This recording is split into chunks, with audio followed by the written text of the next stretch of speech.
You're now listening to Hack and Grow Rich with Cheyene and his co-host Bart Baggett, where we discuss hacking your way to success and the unconventional paths to unreasonable success with the people who've been there. And now, the author of Billion, How I Became King of the Thrill Pill Cult, Cheyene.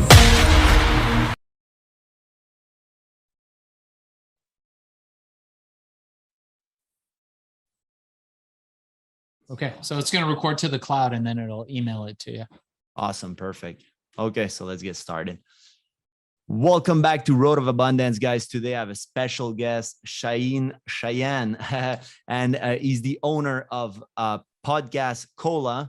So amazing. And I met Cheyene actually at a men's retreat. It was amazing. We had a good time. He's a very successful entrepreneur. So Cheyene, thanks for being here today. What's up, Mike? Good to see you, man. What's up? How have you been? Just living the life, California lifestyle, doing really well. We were just talking before, the movie's coming out based on my book, Billion, How I Became King of the Thrill Pill Cult. And we are now just focused on getting people booked on podcasts, which is what we do. Awesome. And so yeah, explain us a little bit, like what was your story? What were you doing before you do the podcast and all that stuff? And explain us like a little bit more about you. Yeah, so I started as a teenager, came from Iran, left home early, and kind of fell into the rave scene at the time, the electronic music scene, the EDM scene. And I decided that I wanted to create an alternative to ecstasy, MDMA that was going on at the time. And it was one of the biggest party drugs at the time. So I came up with this herbal formula that was a natural alternative to ecstasy. And before I knew it, still a teenager, it became a global phenomenon. So I basically went from hanging out at raves and clubs and sleeping on the beach in Venice to becoming a multi-millionaire in a very short span of time in the 1990s. And That's subsequently, yeah, the company, we created over $1 billion in revenue. I write about it in my book, Billion, How I Became King of the Thrill Pill Cult. There's going to be a film coming out about it, made by Believe Entertainment, which I'm very excited about. So that's awesome, man. Yeah. So what's next? You create that magic legal pill that gets people very happy. And what's the end of that story? Yeah, so well, I think you guys got to read my book to see the end of the story because it's kind of a cool story. A lot of stuff happens. You know, by the time I'm in my early 20s or late teens, the company grosses over $1 billion in revenue. I'm on every news station. It was one of the most popular supplements of all time. And what happened was eventually the government cracked down on it. The scene kind of changed, and I kind of dropped out of that, and I moved into creating a solution for the smoking problem. People were smoking, and I thought, man, thousands of years people have been smoking. There's got to be a better alternative. And that's when we came up with vaping. And I invented digital vaporization. My company was the first vape company to go public, still public company. Wow. I exited that in 2006, and then it went public. And so I was very happy with that technology when I completed it. And then from there, I moved on to learning about Amazon. And so I have a course, FBA seller course. Anybody's interested can reach out to me. I teach people how to create recurring revenue streams on the Amazon platform. I became one of the foremost experts on the Amazon platform, teaching people how to do that. And from there, I've moved on to podcasts. There's 7 billion people on the planet, something like that. You've got now over 7 million podcasts. Somebody told me there's actually 7.5 million podcasts out there. So it's really the most important form of marketing and advertising in the last 100 years. But since the printing press, I'll say, but there's no connection. So if you're one of these 7 billion people who wants to get on one of these 7 million podcasts, there's no way to do it until now. That's where we came up with Podcast Cola. We are a podcast specific booking agency, and we'll take your story, we'll spin it around to make it super exciting. And if it's exciting, we'll make it more exciting. I know you've got a really exciting story. And what we'll do is we'll get you booked on podcasts. And we have an all-you-can-eat model, so we don't throttle our clients. We have one client who got on over 200 shows in the past couple months. And so that's kind of been my super focus cool these days. Yeah, for sure. I mean, I remember you told me, like, I remember the from the story, because we share a lot of commenting about health and our interest into fitness and health and business. So that's how we kind of connected together. And then I remember you telling me the story that people can read in your book. I remember you told me carrying tons of cash everywhere and putting it in your office and piling it at super young. I was like, oh, that's cool. Yeah. I like to think we're still doing that.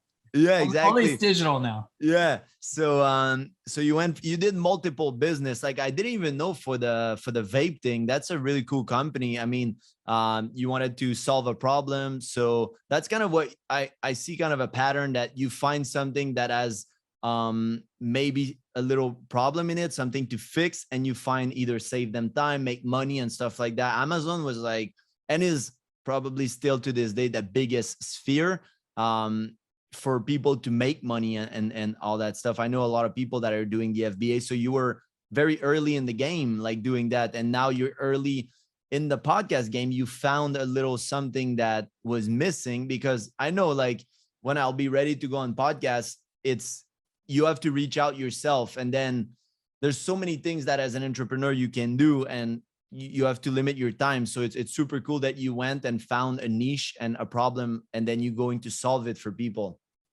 Yeah, look, I mean, I think you put your finger directly on what my superpower is. I'm really fucking bad at most things. And I realized that the other day, because I hired a dude to come around my house to fix shit. And the most basic shit, Mike, I'm like, I'm fucking terrible at this. I'm great at hiring the guy and paying him. I'm terrible at fixing shit. I mean, I should be better at that stuff. I'm not. Like car repairs, terrible at car repairs. I'm great at taking it to the Porsche dealer and being like, fix this shit. But there's a couple things, like very narrow band of things that I'm very good at. Mm-hmm. And one of them is spotting trends. And I've always been very good at that. And I think it's fortunately for me, it's a quality and a trait that's very bankable. And I think the problem, the challenge that most people have is that A, they don't have any traits that are bankable, or they haven't discovered a trait that's bankable. And then B, that they don't know how to bank on it when they get it. So I think if you have those two things, right? Like, what was it? It was the Temple of Delphi. One of the things that was written on the pillars was, I'm going to botch it because it's Latin, but it was Nothi Suton, right? Like, know thyself. And it's so fucking profound. If you think, like, they wrote three things that like lived in the fucking stone pillars on this fucking Greek temple, right? And they're still around to this day to see these inscriptions. And one of them was like, know yourself. So you're thinking like, fuck, man, like, why is that important? Why would they put that on there? Because know yourself? Know yourself. Yeah, there were like three things. It was like, know yourself, nothing in excess, everything in moderation. And there was like a third one. I don't remember what the third one was.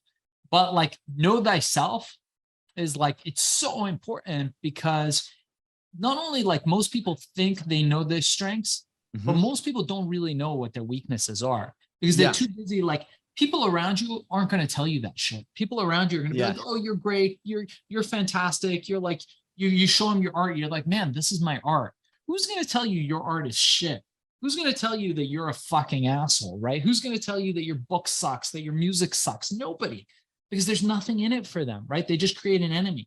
Nobody wants to tell you your baby is ugly. They just don't. Exactly. I was thinking about the baby because I saw a video about it. It's like there was a meme going on and a video that they did a parody, and it's like, fuck, your baby's so ugly. And the wife is like, hey, he's like, no, but somebody has to tell them. Like, they keep saying he's pretty, and the baby's just so ugly. And I'm like, I was dying. And like, that's exactly like people sometimes they're not honest, except if you have like a mentor or a coach. Like, I'll tell my client, like, it's like, I don't want to give them an opinion on if they ask for business. Oh, I will do this. I make them find the answer. But if they ask me for something like, what's my weakness? We'll find it together for sure. And I'll tell you straight up, because somebody told me, and you need to find yourself, like you said. Yeah, like from what I understand about you, you're one of the world's top personal trainers. I mean, I've seen that fucking ripped six pack. You're fucking ripped to no end, right? And so you get a client who's fat and they go, okay, well, what do you think? Well, if you're telling them, no, bro, you're fine, right? That's not going to help them. They're not going to go. They're not going to be like, oh, well, cool. He thinks I'm fine. He's ripped. Maybe that's what I look like, right? But if you tell them, you know what, you're fucking fat, but we're going to fix that. Yeah. That's how you grow. That's how you learn. When you start to realize how bad you really are, and then you know, hey, is there something I can do about this? Is the next question. And if so, then what? Right? Or if there's nothing you can do about it. And if there's nothing you can do about it, better to go focus on other things that you can do something about. Yeah. So yeah, it comes from self-knowledge. And so I think that's why that's so important. I know that you've been reading a lot about different esoteric Eastern practices. And, you know, kind of the understanding of the self is really what lies at the core of all that stuff. Yeah. And I think especially nowadays with everything that's happening in society, it's like people are getting sensitive. And I was just seeing, like, talking about health and stuff. That's what I used to do, like fitness and health. And I just saw a Nike post and ads, and it's someone that's fat, and they're like, loving yourself is the healthy relationship. And I'm like, that's not healthy. Like, that's, if you want to find the people that are overweight or are beautiful, that's a taste. But don't come tell me it's healthy. If you're broke, you're broke. If you're fat, you're unhealthy, because it causes a lot of problem. And this has been proven. Eating tons of sugar, it's not loving yourself. Like, but society and the brands, they try to fool people and make them believe that, oh, it's okay to be broke. It's okay to be in debt. Get more credit card, get more, drink more sugar, take more sugar. And I feel like that's the thing. It's like when you get to learn yourself, like you said, it's a superpower, because you'll be true with yourself. Like, if I look in the mirror right now, do I love what I see? Who the fuck I am? And then, like, what's my strength and what's my weakness? And I know them. And then my partner, my wife, like my girlfriend, she has different strength than me, and I have different strength than her. So she knows what I'm not so good at. We talked about it, and then she helped me with that, with all that stuff. And I think, like you said, so having that strength, you think, was like one of the key feature that made you the person that you are, so successful and made multiple millions. Like, you made a lot of millions. So let's say like that, like, you think that's the key to being successful. And not only that, like, one thing I like about you is that you care about your health, you're a family man, and you're happy and you're balanced in what you do. So not only you have business, like, it's cool to have millions of dollars, but if you're feeling like shit and you're unhappy, it's no more, not nice. Yeah, you're right. You're right. And I appreciate that. You know, look, at the end of the day, you can summarize it in one word, and it's discipline. You look at, for example, ancient civilizations. You look at our ancestors. You look at the Romans, right, who further along became the Byzantine Empire after the fall of Rome. And these guys ran shit for thousands of years. And oftentimes they were invaded by other parties from the East. The Arabs invaded, the Bulgars invaded, all these different people invaded. And sometimes they won, sometimes they didn't, but they were dominant for a very long time. Now, do you think the fucking Spartans were sitting there going, you know what, bro? It's cool that you're fat. No, they fucking killed every weak link. They did not sit around and honor weakness. They did not sit around and honor delusion. Yeah, exactly. It doesn't help you. And if you look at, I think, the erosion of society today and a lot of the things that have eroded around us, it comes down to that. It comes down to giving kids participation prizes for coming in second, third, and fourth. Yeah. It's actually taking it fucking away from the dude that worked hard to come in first. Yeah, exactly. Right? And it's exactly what you're saying. It's exactly that. It's not okay to be fat. It's not okay. And, you know, does it make you less of a human being? No. But does it mean that you've got some shit to work on? Yeah. Exactly. Yeah, it does. Yeah. It means that you got to take care of your health. And science has proven that if you're fat, you're not healthy. Period. Exactly. And like, it's okay not to finish first. It's okay to participate and do things because it proves you're trying.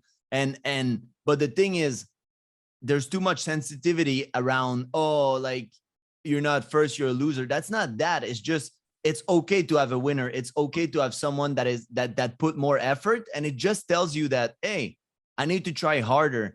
And it's like when you do something, I call it healthy competition. It's like if I'm like having an Amazon business and I'm looking at yours and I'm like, okay, this guy is top of the business. He's making X amount of millions. That's where I want to go. So I use it as a leverage and I can learn from you and I can see things. And it's the same. Like, I think healthy competition is good, and being honest with yourself, like look at yourself in the mirror and then be honest that maybe there's things that you need to change. And like you said, it doesn't mean yet that you're a mediocre human. It just means that, hey, you're fat. That's like, or you're broke. That's the facts. And nobody can argue based on society, like based on science, this is the number. And now will you do something about it? And I think it offends a lot of people when you talk like that. But at the end of the day, it's not about being shredded or whatever. Like, I consider you a healthy person. You don't necessarily have the six-pack popping, but you don't have a lot of fat, and you're feeding your body. That will also, it's your second gut, will feed your brain. And that's why you're very sharp in business. So like that, you would say that what's your key like routine or things that you do that makes you sharp? Like now that you look at yourself, you know what you do. So do you have kind of a routine, or what made you successful in business? Yeah, I'll tell you. And I think to your point, I'll agree with you that you are no less a human if you're faulted. You're actually more human, because we all have our weaknesses and we all have our shortcomings, but it's the delusions that we have about them. But I'll leave you a quote that I heard recently from the Ford CEO, the CEO of the Ford company, one of arguably the greatest car companies of all time. Ford. Oh. And they asked him, the guy's name is Jim Farley, amazing CEO. And they asked him, they said, hey, how do you guys feel about your numbers? And he said, well, we're doing better. Ford is improving, but we won't rest until we're first place. And the reporter said, first place? And he said, yeah. He's like, well, what about second? He said, you know what? Second place is first loser. That's good. And it's great, because if you're a runner, you have to look past the finish line. There's never been a sprinter, a runner, that has succeeded stopping right at the finish line, right? They look 100 feet past the finish line, and that's where they're going. And they don't stop until they hit that mark. And that's how it works. So for me, as far as my routine physically, I'm very active. So I train Brazilian Jiu-Jitsu. I do that all the time. Oh, that's I don't know cool. if you've ever tried. Yeah. But I've been doing that for a number of years. I do mixed martial arts. So I've been training mixed martial arts since I was a kid.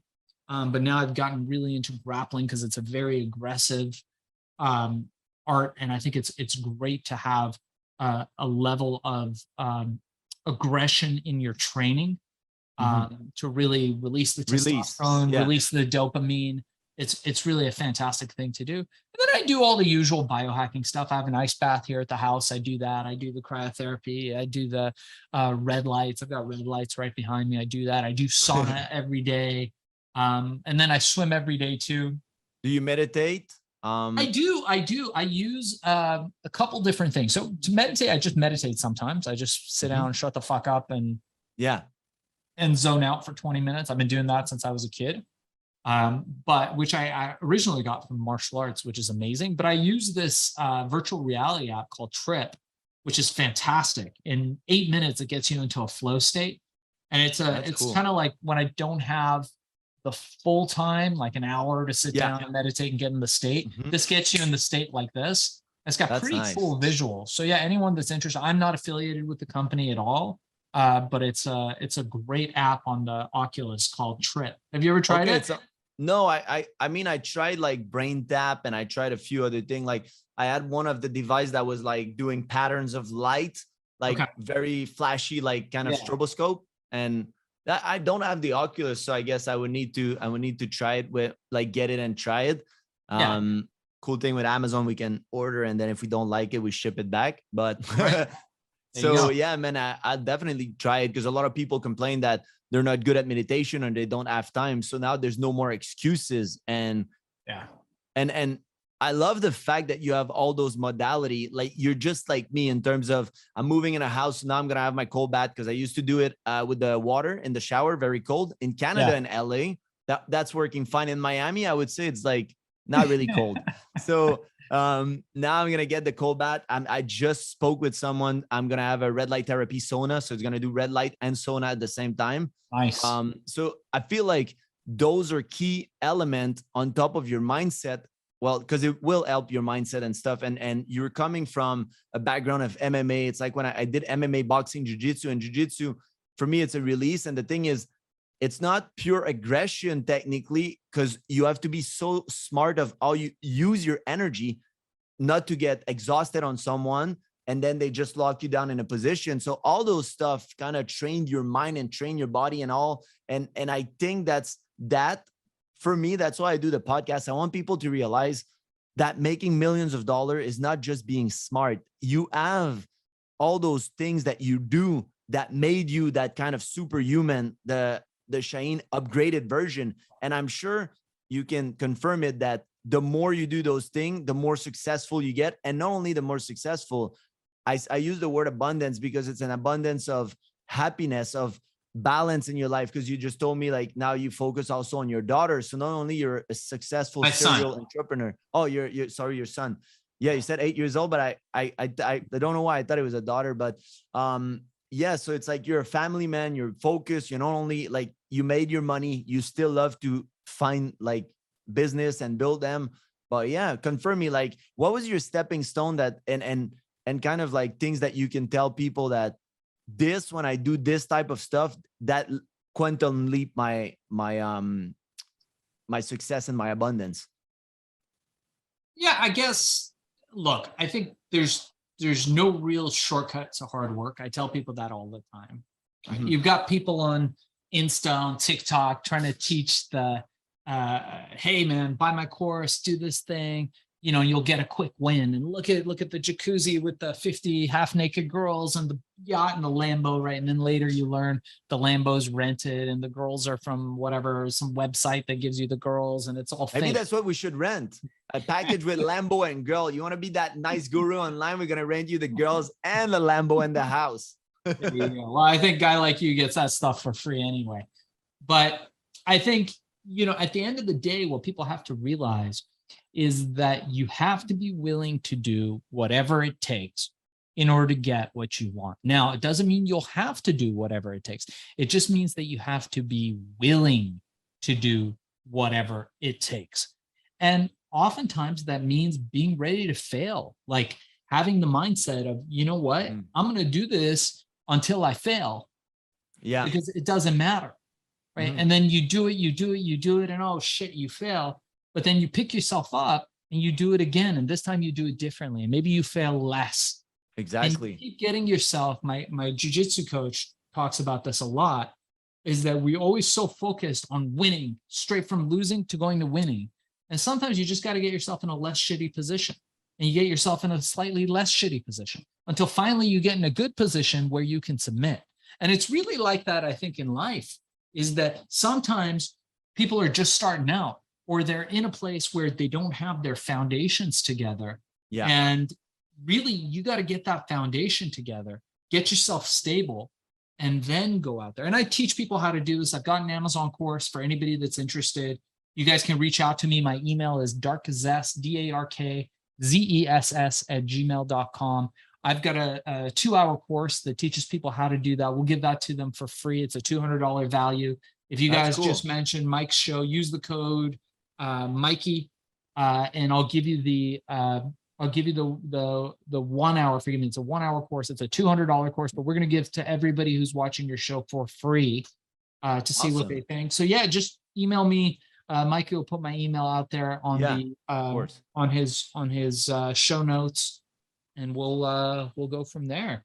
Yeah, exactly. And there was actually a quote on failure. It's like, you don't really fail until you quit. So just, I mean, for myself, I went through bankruptcy and like right now, I was telling you before the show that I did an app. The app is like, I mean, building an app from nothing and creating and having it on Apple's the App Store and the Play Store, and all the feature that I wanted was like 300,000, like finance everything. Like it cost a lot of money, and at the end the app didn't exactly come out the way I wanted, and I had to re-inject money. I had to buy out my partner because I wanted things. So people would be like, oh, it was a failure. It's not a failure because the app is still there. A lot of people like it. And now I'm revamping it and people can get it for free and go.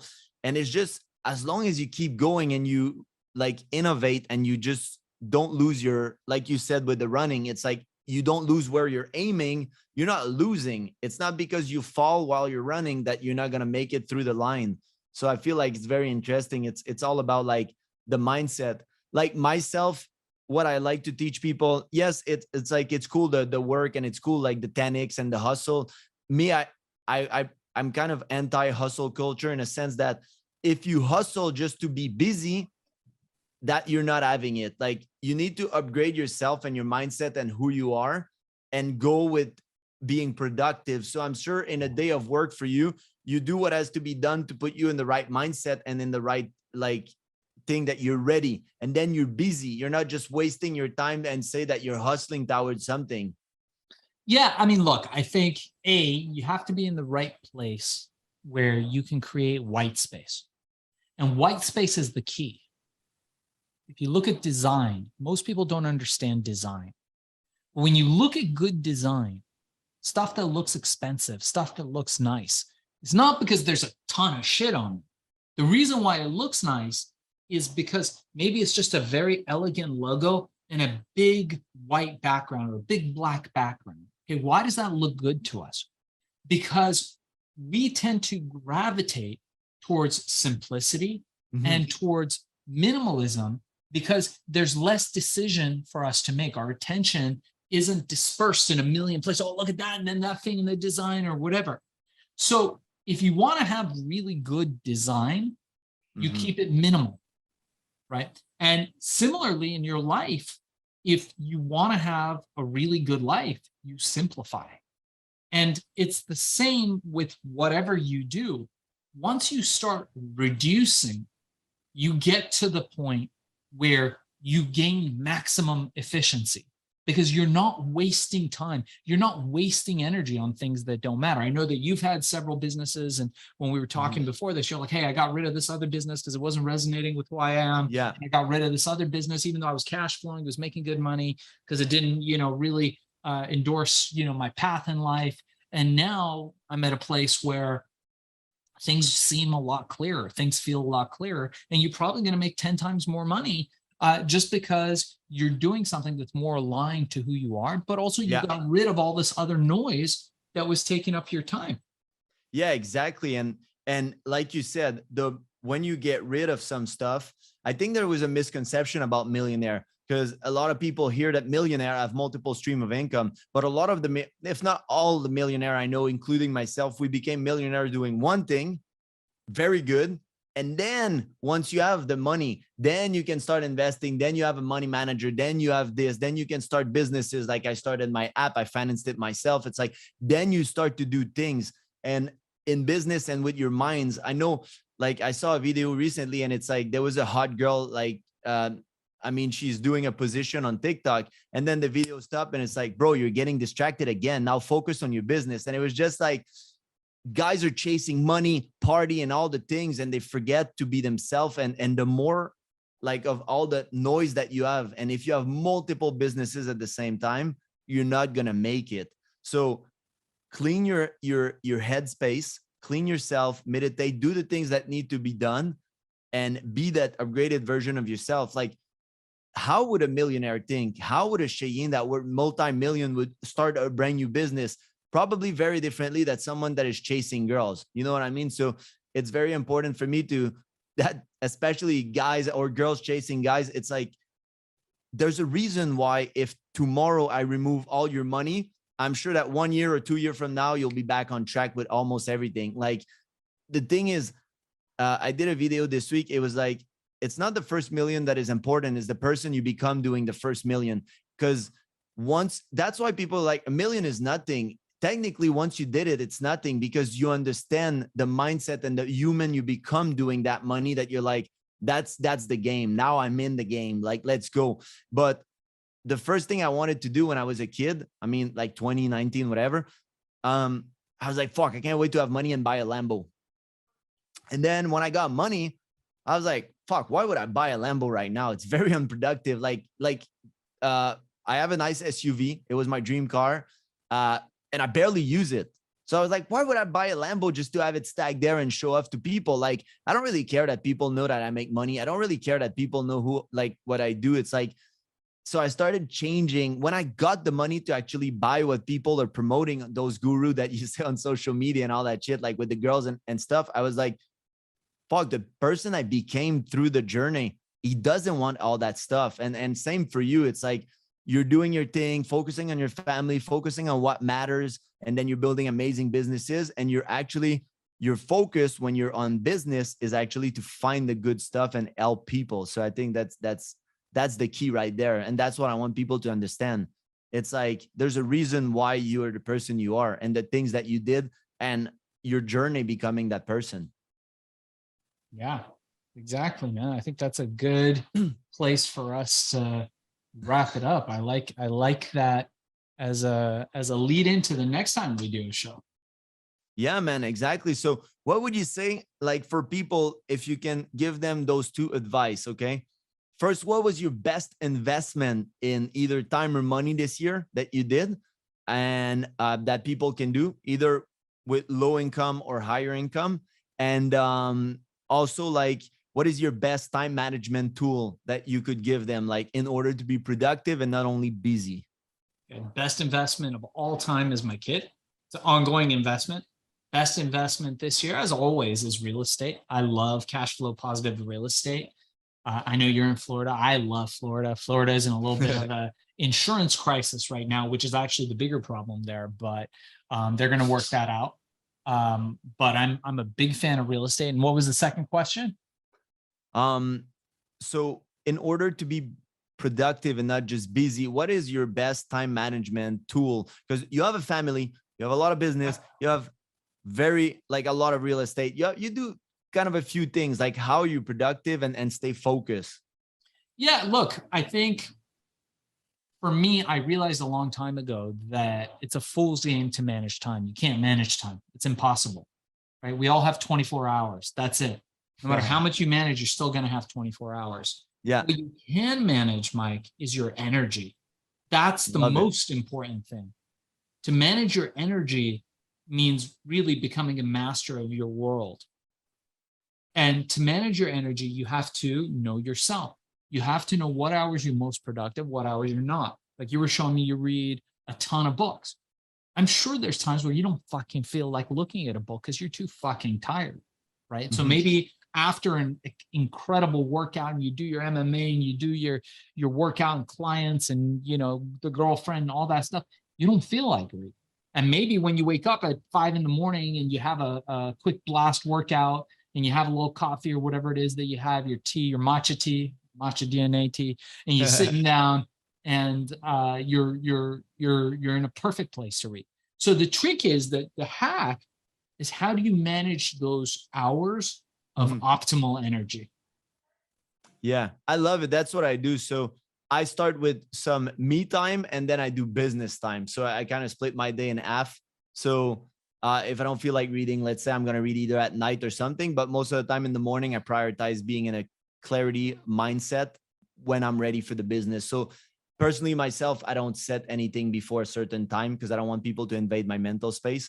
So yeah, I like it, man. There's a lot of good information. I'll make sure to get all the info that you said. So people, if they want the little 1 hour quick Cheyene mastermind, they can get it. And thanks for coming on the podcast. Really appreciate sharing your stuff. We didn't get time to talk about real estate and other stuff like that, but I'm sure that we'll up on another podcast because I know I was told that you had a lot of real estate. We didn't even talk about it, but Ken told me that you were successful in real estate when I was asking him for advice. He's like, you should talk with Cheyene. I'm like, cool. It's going to be for another call. But thanks a lot for joining me. I'll make sure to put your link and your stuff in the description. And guys, thanks for listening. I hope that you learned something good. Don't underestimate Cheyene. He's a very successful man that is happy and abundant. So I will see you in another week for another podcast. All right. Thanks, Mike. We'll talk soon.